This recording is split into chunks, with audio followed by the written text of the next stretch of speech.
I'm never satisfied just to go and make the thing and stick it in the back of my truck. I immediately go to, well, if I want this, then maybe somebody else wants this. And if somebody else wants this, like, maybe there's a side hustle to be had there.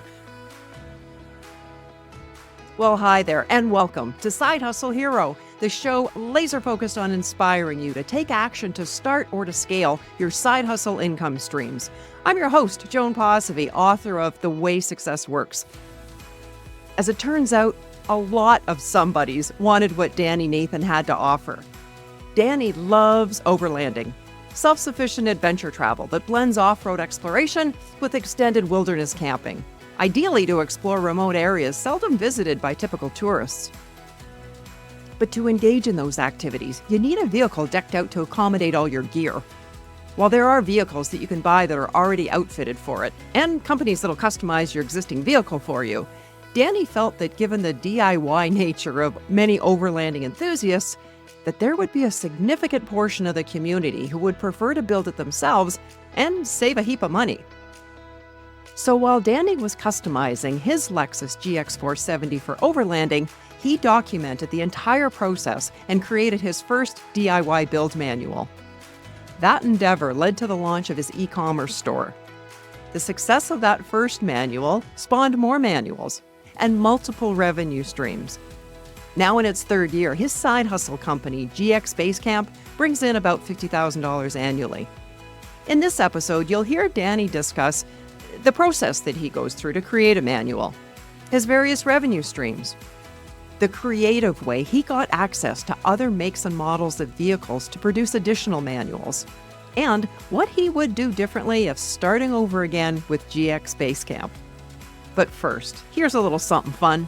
If our chats are lighting up your entrepreneurial spark and you're gaining insights, inspiration, and ahas, a fun way to show your support and give the show a caffeinated thumbs up is to head on over to sidehustlehero.com/support, where you can shoot me over a large soy latte, or maybe even a double espresso. It really is a thing over at sidehustlehero.com/support. Thank you from the bottom of my coffee cup. Now here's my conversation with the founder of GX Basecamp, Danny Nathan. Welcome, Danny. Thank you. I'm excited to be here. Well, home base for me for a few decades actually was in a ski town. So I was immersed in mountain culture. And so Nice. the homepage of GX Basecamp really caught my attention. Tell us about the side hustle and what motivated you to start it.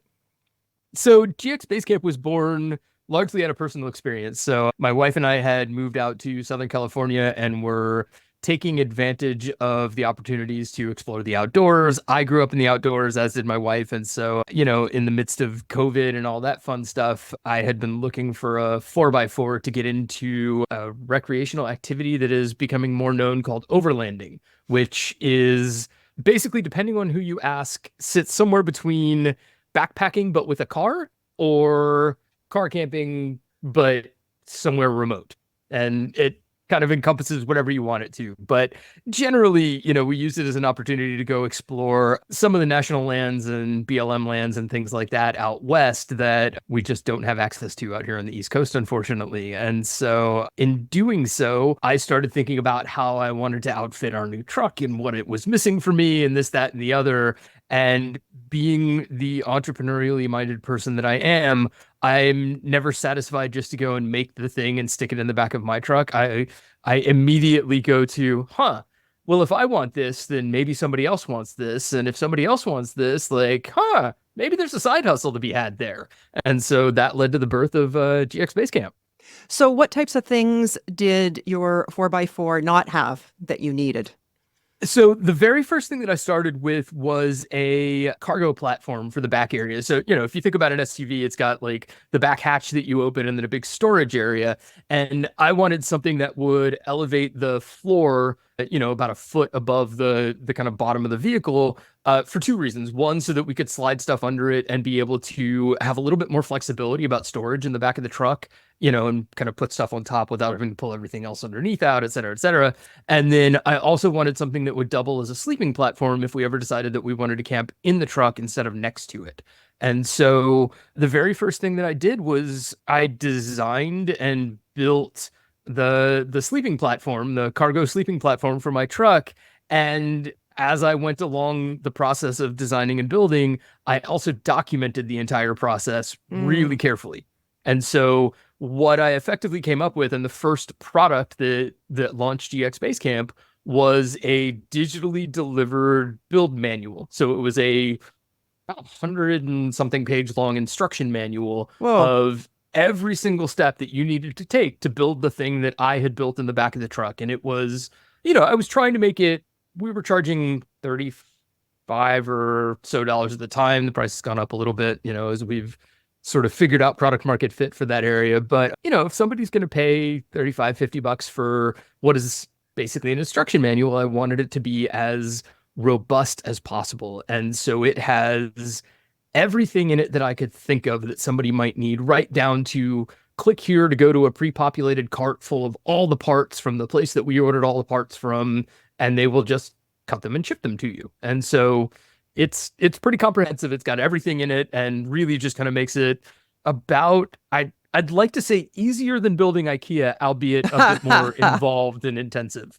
So, there's power tools involved and stuff like that, but Sure. every single step is documented and photographed. And, we always try to be around for our customers and everything. So we get lots of folks that, will email us here and there and kind of go, oh, hey, I kind of want to do this with mine, but it's not exactly in the manual. What are your thoughts? Or how can I get from here to here or whatever? And so we're always happy with that.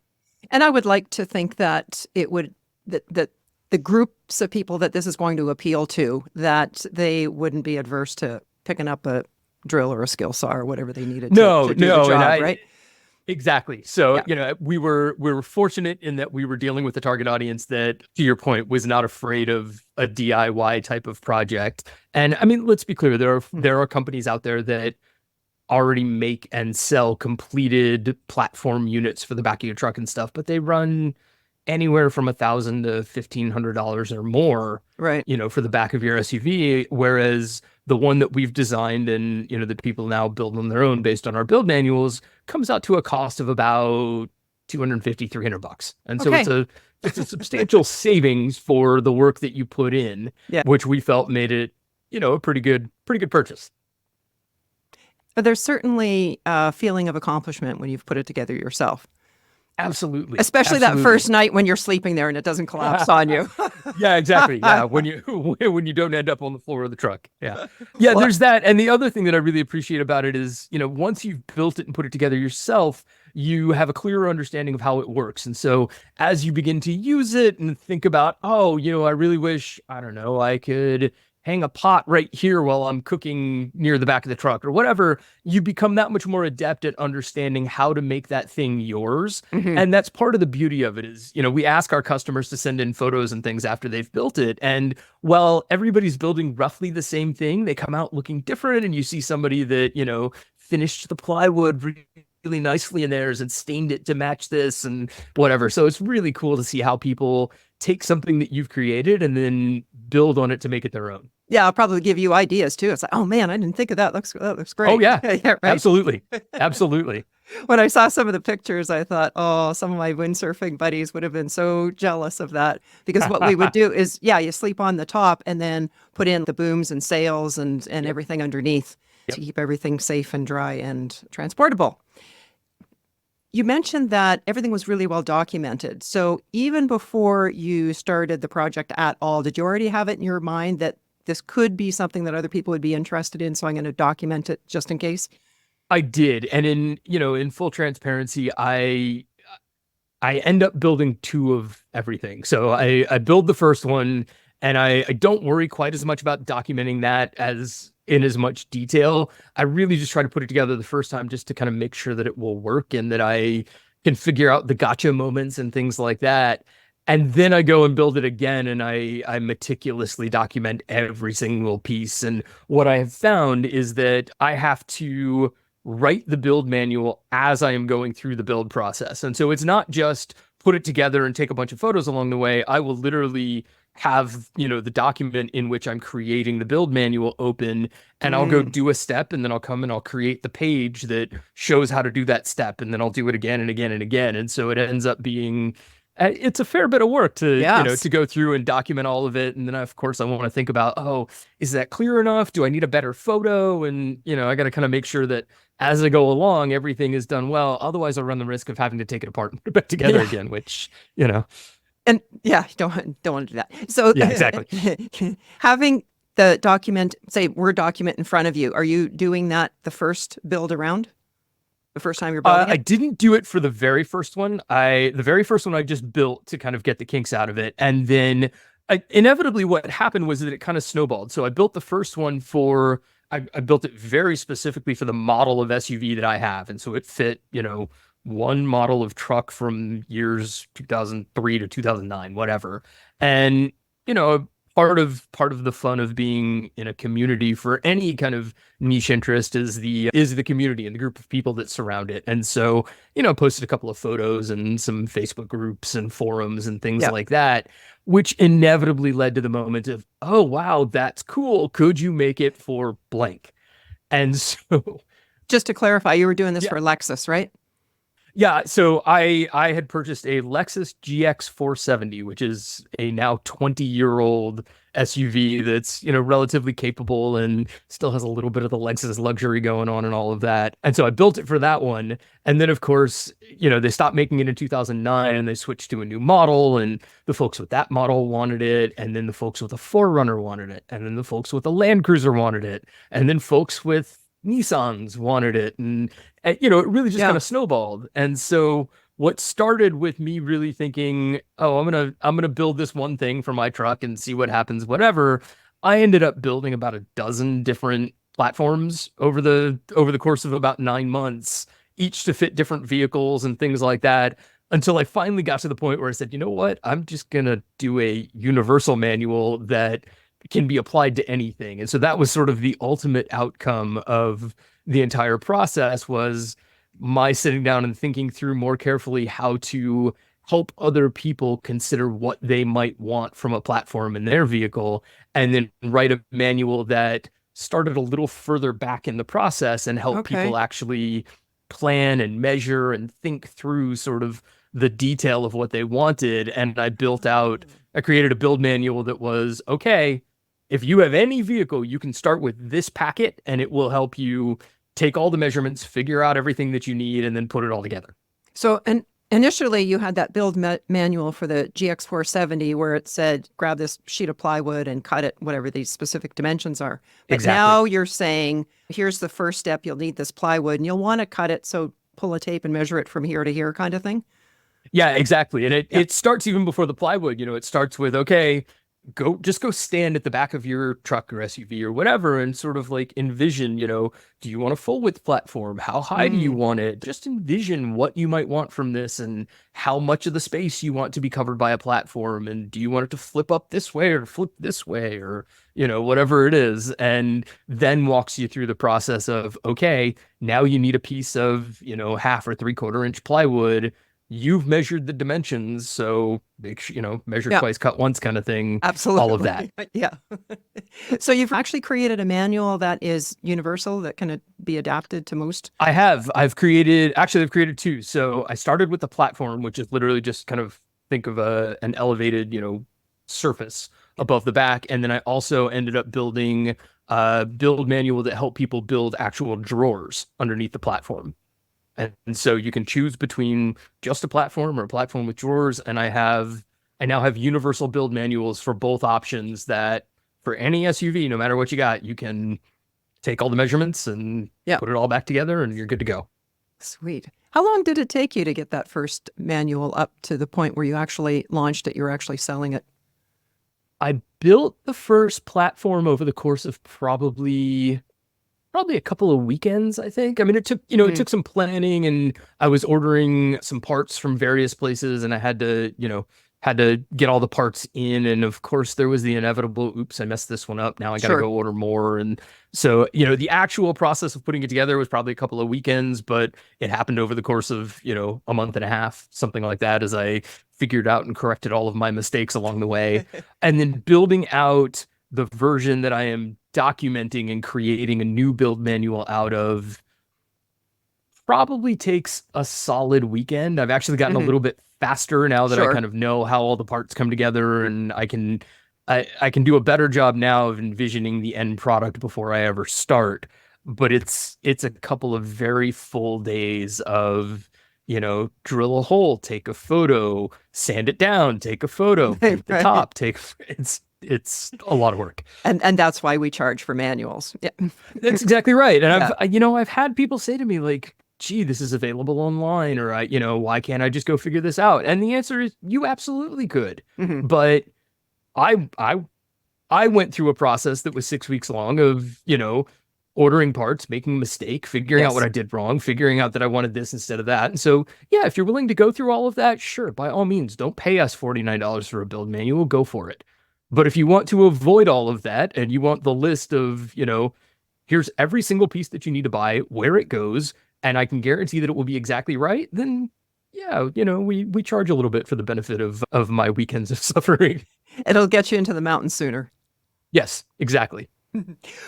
Well, you were dialed in with GX470 Lexus, but then it came time to when somebody said, "Hey, can you do it to my 4Runner, whatever model of Toyota they had?" Did you have to source those vehicles from somewhere, or you sneak I into a did. dealer at So night and take measurements?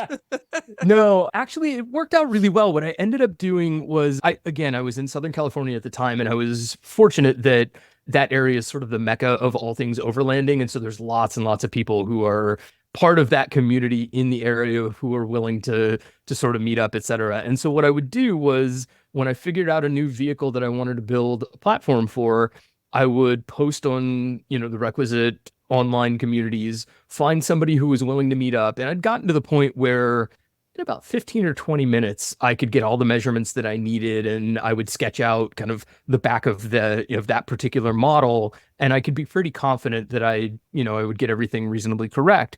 And so what I would do is find somebody who was willing to meet up for, 15, 30 minutes, let me take all the measurements, and then I would go and order all the parts, and I would put the platform together, and then they would come back and we would meet up once more, and I would install it in their vehicle, shoot all of the photos, and then usually I would sell it to them at cost. Right. So they were paying the same amount that they would have had they built it themselves, Yes. but it was all done for them. And so I got a vehicle in which to measure and test and create Take the new photos manual. and yeah. They saved all the time of doing all of the, the work and the building and everything. And so everybody ended up being kind of a happy camper, and it worked out for everybody. Yeah, what a nice win-win situation there. Yeah, it was great.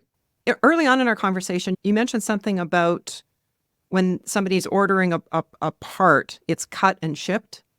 Mhm. So these aren't pre-made. Explain how that works.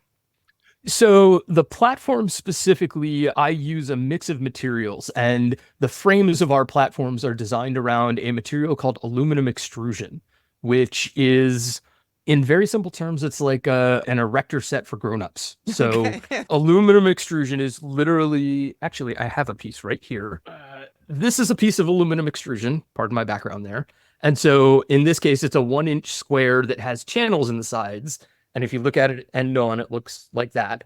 And so basically, you can have these kind of beams cut to whatever size you want by the manufacturers and providers. Right. And then there are various types of accessories and connectors and things like that that you can slide into the channel and then tighten down with a bolt, and it will hold it in place along the length of the beam.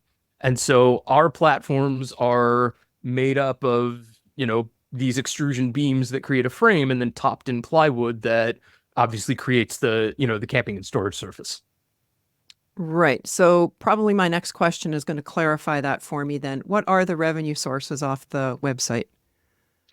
So we get paid for the build manuals. We do have a couple of affiliate programs that we're connected with, one of which is for the extrusion provider. And so if you buy our build manual and you click through the build manual to buy all the parts, Right. we get a small percentage off of that. And I guess what my hang up was when you said they cut and ship. So are these custom cut pieces when the person is ordering them?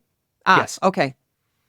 Yeah. So I'm All sorry. right. The extrusion pieces, they come in 8-foot lengths, I believe, by default. And so you hop on the website and you say, okay, I need a 1-inch by 1-inch piece in this length, and I need a 2-inch by 1-inch piece in this length, et cetera, et cetera.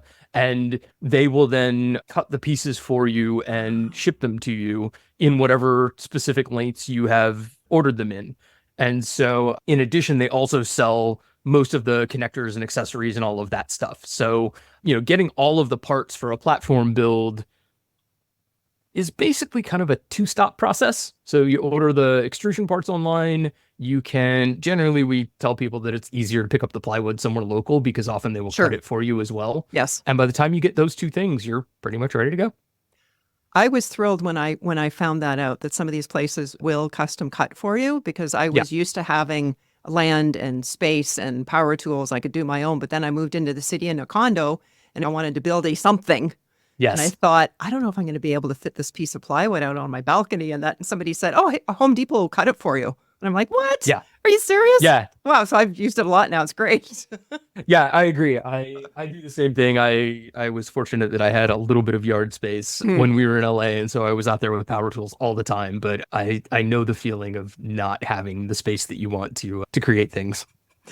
So after I moved in the city, the first time I was going kayaking, I have an inflatable kayak, and it was a beautiful day, mountains, water, and I'm paddling back in, and holy crap, I don't have a front yard anymore to rip all this apart and rinse it off because it was salt water as well. Yeah. And so the rest of the paddle was, okay, how am I going to pull this off now and get this cleaned up and back in the condo? Drive-through car wash?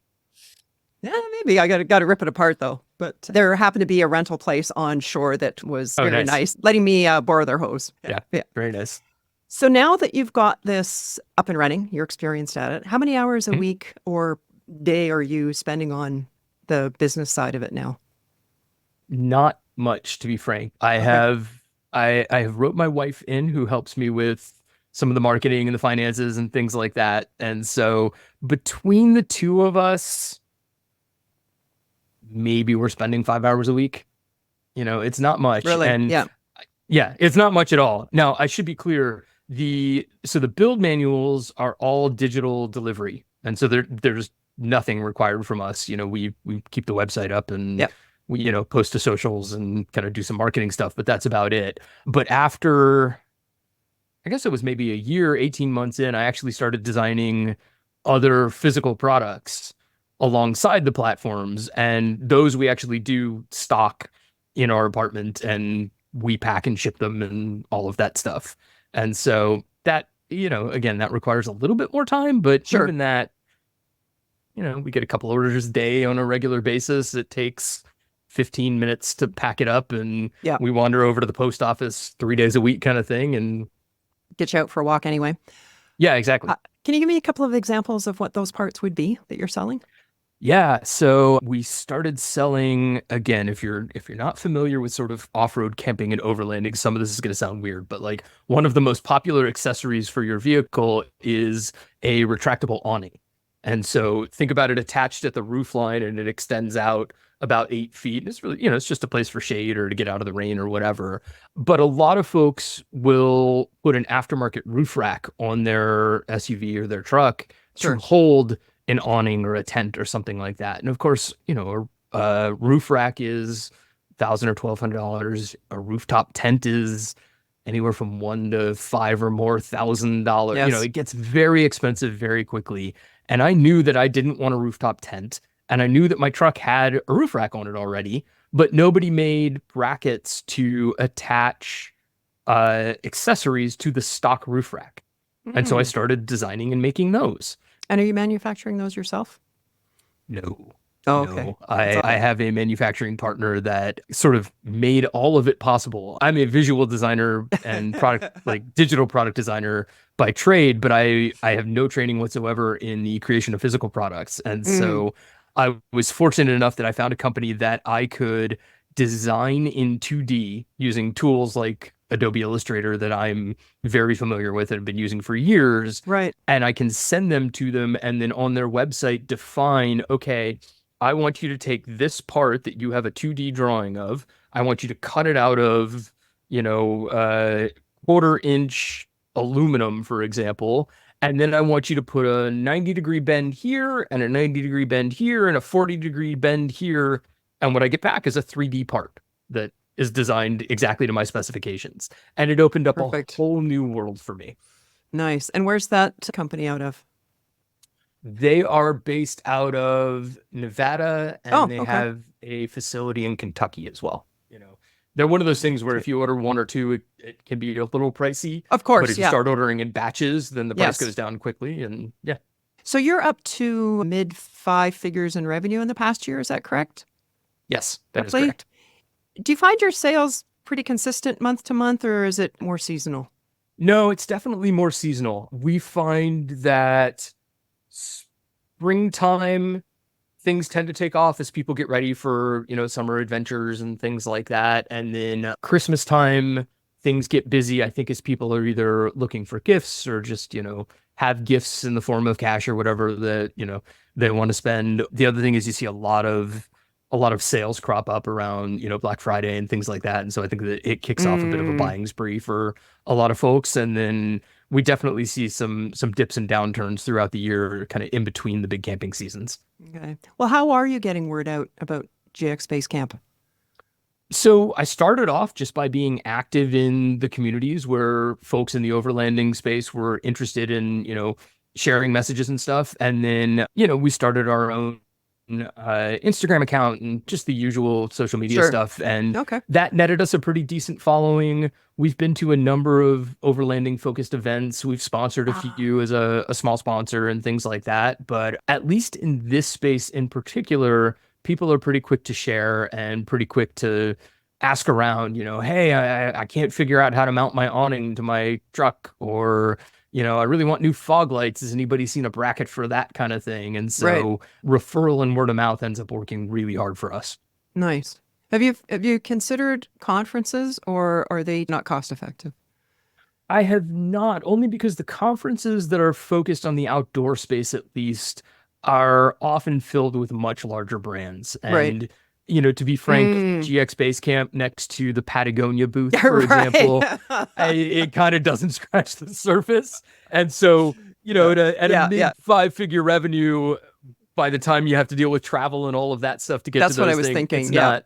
Yeah. Yeah, it's not super cost effective, but there are a number of events where, it'll be a weekend overlanding expo, and often they're held in random kind of, off the grid places where everybody drives their overlanding vehicle. And then, it's Yes. somewhere between camping and party and Right. expo all in one. And you can just kind of walk around and drool over all of the gear that, you've never seen before or whatever. And so, And for you and your wife now, it's a business expense.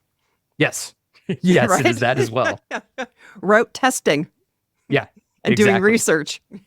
Yeah, no, and we laugh, but It's true. there is some value in being able to sort of write off your camping trips and things like that as part of the business. And it's always great to get new content and new fodder and everything as well. Yeah. And we're working so hard. You got these taxes to pay. If we can get a little perk like that, all the better. Exactly. Yeah. Have you ever approached Lexus about somehow tapping into their buyers? I have not. Okay. There is a pretty solid Lexus community kind of in the overlanding space. It has okay. become it's one of those slightly under the radar but growing in popularity vehicles, to the extent that they actually just released the newest version of the GX, so 2 generations past the one that I drive, Yeah. and they now make an Overland edition. And so okay. most of the major manufacturers are now sort of picking up on the popularity and the growth in the space. And so I sort of haven't bothered to go directly Sure. at Lexus, especially because a lot of the stuff that we make is for their older vehicles. And that would be a whole different business too if you were scaling to the level that they might demand as far as quantities. And Oh, without question. Look, if there were interest there, I'd be thrilled to figure out how to make it happen. But at the same Yeah. time, I don't think Lexus is paying that much attention to, how do we create new camping parts for our 20-year-old SUVs? Yes, exactly. Right. Well, the business model and the business sounds great. You create these manuals, you upload them so you're getting paid while you're sleeping, Yep. and you got the part sales, affiliate marketing piece in there. What's the most challenging part of running and or growing this business? Sales tax.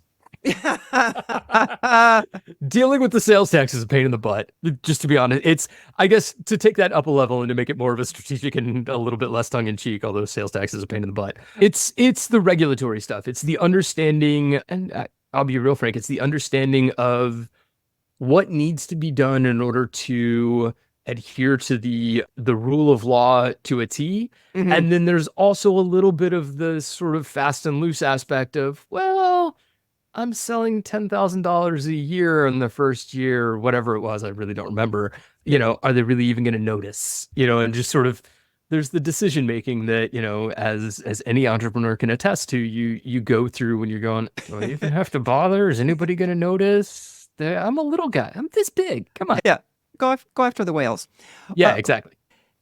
I did want to ask you about, if you would comment on the costs involved for the manuals. I suppose it would just be the platform fees, wherever they're downloading it from, or the website. How about the parts and pieces that you're selling? So the cost for the business overall is pretty straightforward. We have a Shopify storefront that, we run. We pay whatever it is, $30 a month or something like that for. So the cost for product development gets a little bit pricey because, that's where I'm running around buying multiple sheets of plywood and getting them cut, and I'm making mistakes and ordering aluminum extrusion, whatever.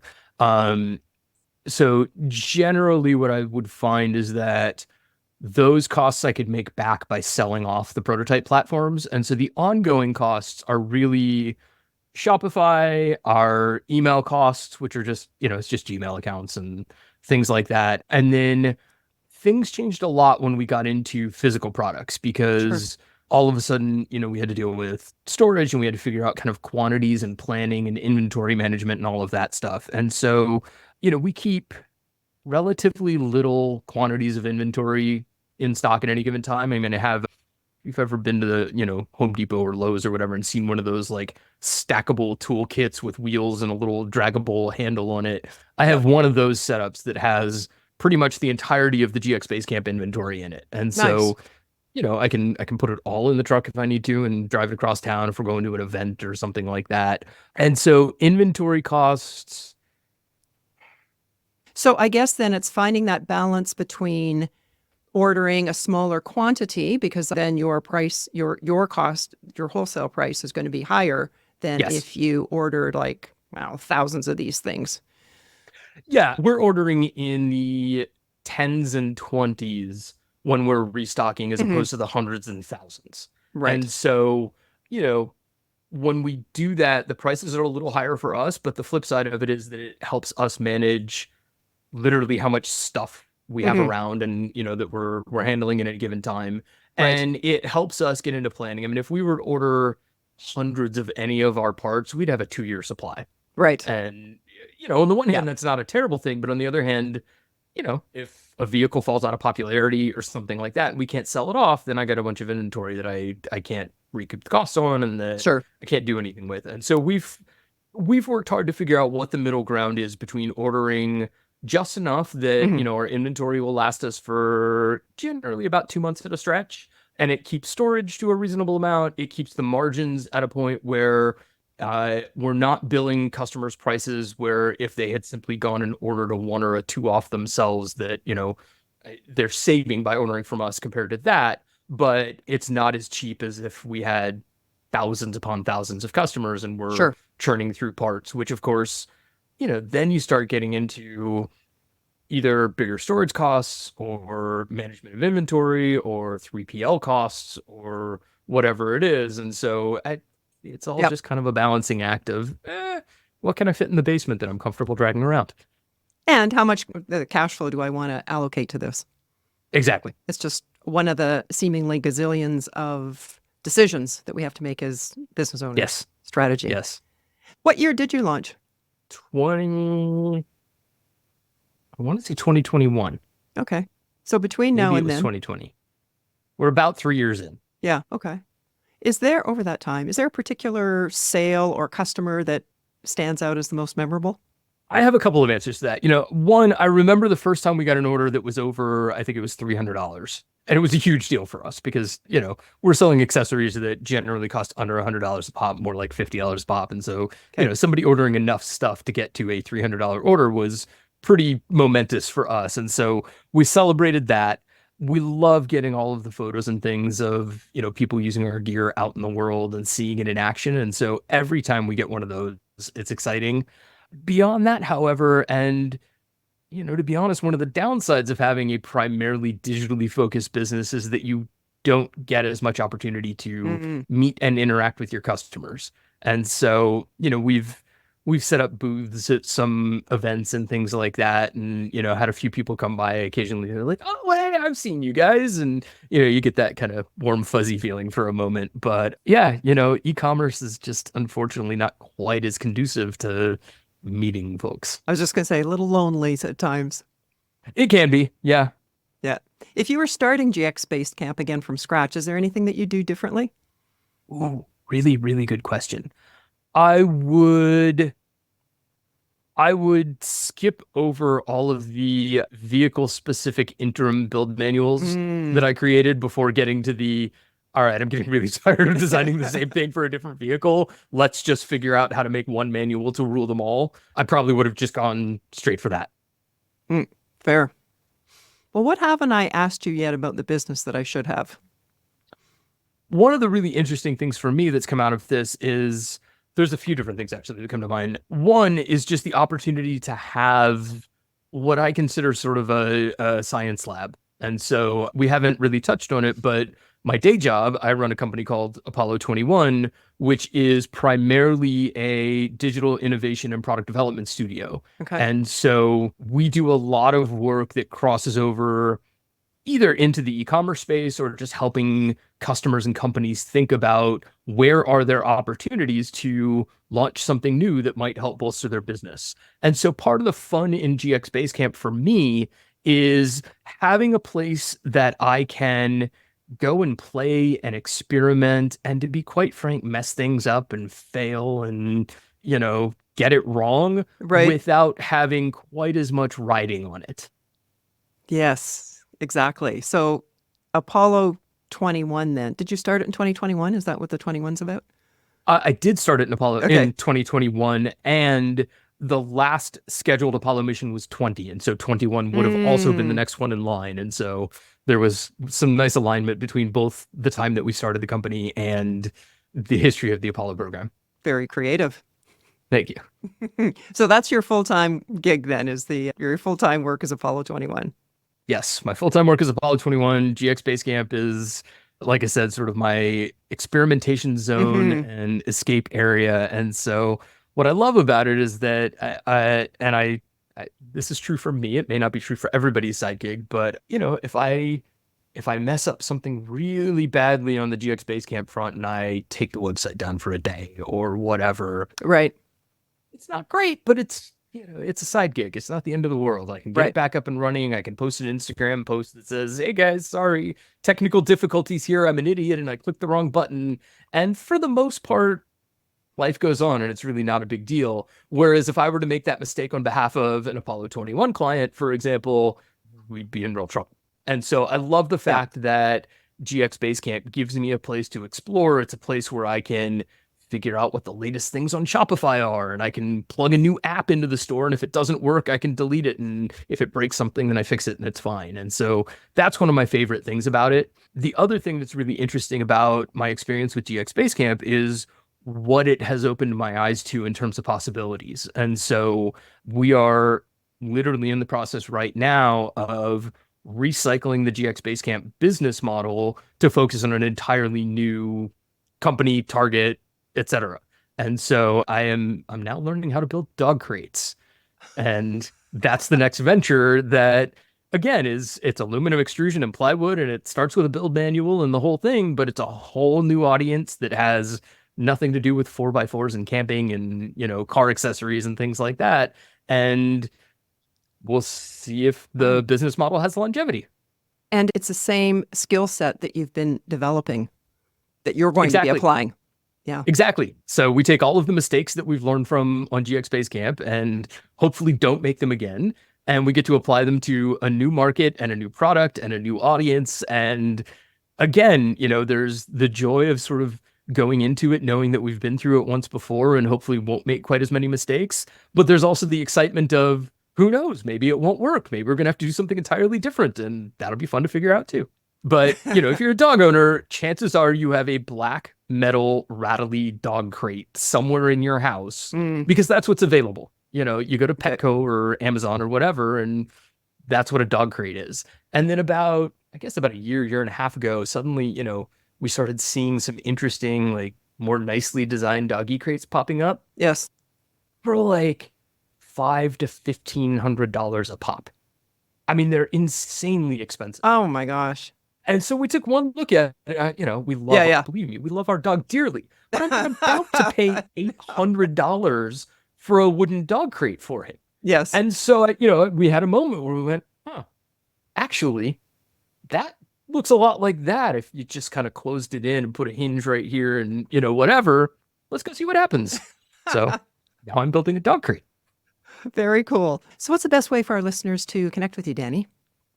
I am all over the place on the internet. So we've talked obviously a ton about GX Basecamp. So folks can find that and explore all of our product line at GX as in X-ray basecamp.com. We're pretty active on social media there, mostly on Instagram. We found that there's a fair following there. And then I just sort of fell into using my personal Facebook account for being active in those groups. And so now people know that when they need something from GX Basecamp, they have to go hunt down me personally on Facebook. And I get messages all the time that way, so that's fine. And then, of course, if folks are interested in learning about Apollo 21 or any of the other stuff that we do, that's apollo21.io. And so I'm all over the place. All right. We'll get a bunch of links in the show notes for sure. Awesome. So lastly, what's your best tip, Danny, to inspire others to start or grow their side hustle dream? Ooh, I'm going to cram two into a single piece of advice. Perfect. Bonus round. Bonus round. One, if you have an idea and you're not sure how to get started, just go start. Full stop. Like, go figure it out and just try something. You might fail. That's fine. Failure is not a big deal. In fact, this was not one of the pieces of advice that was counted in my two, so now you get a threefer. My personal mantra is fail beautifully. And I share this with people all the time because having been an entrepreneur for the last 15 years of my career or so, one thing that I have learned that is an absolute is you will fail. Full stop. It's not a bad thing. I know we're all taught from, when we're yay tall that failure is bad. Failure is not bad. Failure is a learning experience. And if you aren't failing, then you aren't trying. And if you aren't trying, then you're going nowhere. So go try. That's my first piece of advice. Fail beautifully, I guess, is my second. And then my third, which will balance everything out, is it always takes longer than you think it will. Oh, so true. Everything.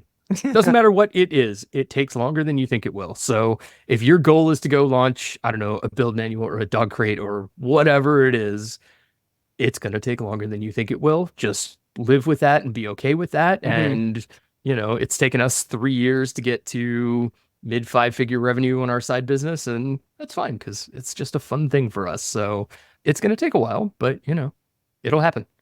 Don't be discouraged by it. Yeah, exactly. Definitely don't be discouraged. Just keep trying. There's a great book also called The $100 Startup that talks a lot about all of this. It's a really good read, especially for anybody who wants to start a side gig and doesn't really know where to start. It heavily advocates for pick something that you are good at and excited about, figure out how to make something that people will pay for to learn about it, and go sell it. Hence a build manual, for example. One more link to add to the show notes for sure. We'll look it up. Yeah, it's a good one. It's a good read. You mentioned fail beautifully. What did you mean by that? Yes. As I said, fail beautifully is kind of a personal mantra that I have grown to live by and appreciate. And for me, it is a reminder of much of what I just kind of rattled off quickly, that if something is worth doing, it's worth giving it a full try, if you will, go full send on whatever it is you're thinking about trying, because if you try halfway, then you're not really trying. So go try, be willing to fail doing it. And if you're going to fail, then fail in the most spectacular way possible, because it'll be more fun. It'll be a better story. You'll have more opportunity to learn from it. And I think that failure is a highly underrated thing that most people think of negatively, that really is just an amazing way to learn. Because it shows us then the next step on how we can succeed. Yeah. Exactly. Thank you so much, Danny, for your entrepreneurial insights, inspiration, really, and sharing with us all about GX470. And of course, for being today's Side Hustle hero. Absolutely. It's been my pleasure. I've had a ton of fun chatting. Danny gave us a great tip for identifying a possible side hustle when he said, "I'm never satisfied just to go and make a thing and stick it in the back of my truck. If I want this, then maybe somebody else wants this." So if you're creating something unique for yourself out of a need, would someone else find it useful? Could you teach them how to make it or sell it to them? The build manuals are an excellent example of a passive income stream because the vast majority of the work is up front. Once the PDF is uploaded, everything's automated. Now Danny and his wife have chosen to sell the physical parts and accessories, which makes the DIY process simpler for their customers while providing them additional revenue sources. So that's another option to consider to increase revenues. What else would my buyers need, and does it make sense for me to be the provider? If yes, am I going to stock those other products, or instead establish some type of partnership or affiliate relationship with the supplier? And I love how Danny's taking all that they've learned through their successes and learning experiences with GX Basecamp and applying that same process and business model to dog crates. It'll be interesting to check back in the future to see what other market niches he's discovered that would profit from DIY build manuals. And finally, I want to highlight Danny's point, and I quote, "If you have an idea and you're not sure how to get started, just go start. Full stop. You might fail. That's fine." It reminded me of my conversation with Annalisa DiMarta in episode 65, Mastering Amazon, Vital Tips from a Top Seller. She stressed that as you're running and growing your side hustle, at times you will fail. But her mantra is, risk a little, learn a lot. While a certain amount of research and preparing yourself to launch is both wise and essential, there's a point where you just need to jump in and execute on your idea. Annalisa's side hustle that started buying books for $1 and selling them at a big markup on eBay morphed into a $5 million brand on Amazon. She's failed a lot, but in each case, she's learned from the situation and is wiser for it. And she's had way more wins than losses. So much so that her company, Ridgeline Insights, is in the top 0.0005% of Amazon sellers. So risk a little and learn a lot. Well, that's a wrap for today. You'll find links to all the websites mentioned and the full show notes at our website, sidehustlehero.com. If you're enjoying what you're seeing in this podcast, it would be so appreciated if you would take a moment to add your comment, share the episode, and please subscribe. It'll let others know that there's valuable content here to help them start or grow their side hustle. Thanks for watching, and hustle on.